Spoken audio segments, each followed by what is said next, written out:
মুভিতে আর ডিসকভারি চ্যানেলে সবসময় যে শার্কদের দেখতাম আজ নাকি তাদের সাথে সাঁতার কাটবো।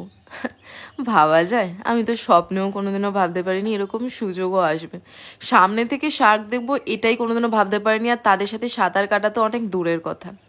তো আজকে সেরকমই কিছু সুযোগ ছিল। তো আমি এখানে স্ট্রিক্টলি বলা হয়েছিল যে যারা সাঁতার জানে না তাদের লাস্টে নামানো হবে, আর যারা সাঁতার জানে তাদের আগে নামানো হবে।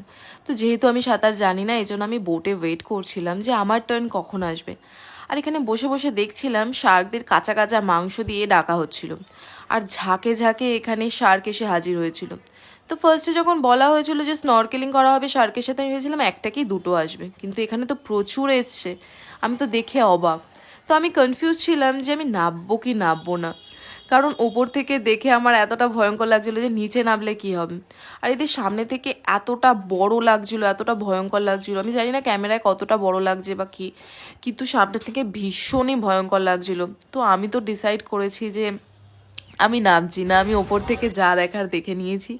আমার এত সাহস নেই আমি নিচে নেমে শার্কদের সাথে স্নরকেলিং